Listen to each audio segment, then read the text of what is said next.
I'm Nicola Maxwell and I'm going to tell you how to teach your tween to ride a bike. So we're going to be using some behavioural modification techniques from psychology.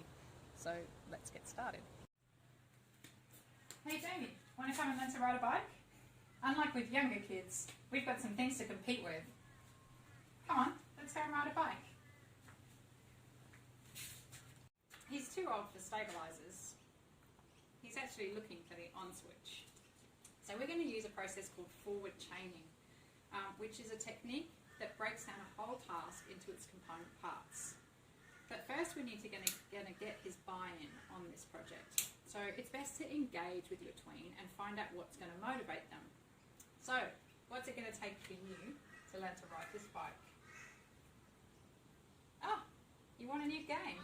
Alright, well, if you want to do this project with me, then I'll buy you this at the end. Deal?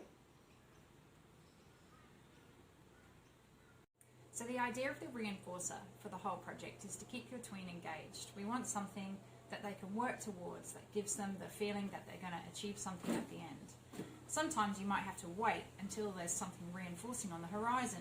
Maybe they mention that they want something, and that's a great time to start this Learn to Ride Your Bike project. So now we need a bike. It's a great idea to get your tween involved in the selection of the bike. My recommendation is that you choose a really small bike for starters. This one, $20, just second-hand. So we'll start with that. Okay, before we get into the chaining, I'm going to do something called total task presentation, which is exactly what it sounds like. I'm going to show him the total task of riding a bike. And I'm going to do that myself by modelling. Not that kind of modelling. So the modelling I'm going to do is going to demonstrate exactly how to do this, and then he's going to want to imitate me. The idea being he's paying attention at the time that I'm doing the task.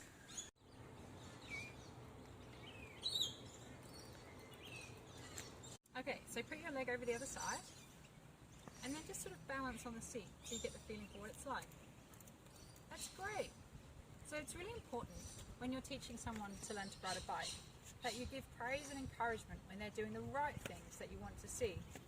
Try not to say too much about the things that they do wrong and save all of your praise and encouragement for the things that they do right, and that will reinforce them carrying on doing those right things. Okay, let's fly. That's great. You're doing a great job. Oh, now try to always give encouragement no matter how far the person gets. Even if they don't do very well, try to encourage them for the things that they've achieved. That way they'll have the motivation to keep going.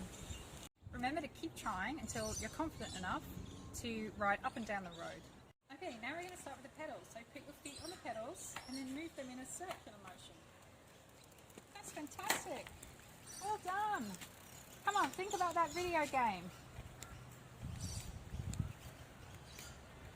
So now that he's got the basics, we want to keep him riding. So we're going to provide him with this incentive. Always remember to wear a helmet when you ride. And this bike is a bigger bike. So now that he can ride, he's going to learn to ride properly, maybe someday even going out on the main roads. So now he's pretty much riding the bike. We want to give him some encouragement, but maybe not all the time. We want to try to start fading it out. We want him to enjoy learning to ride the bike, and for that in itself to be the reinforcing experience. Hey, great job, Jay. Hey, I'm really proud of you. Here's the reward I promised. Hey, want to come for a ride on your bike before you play?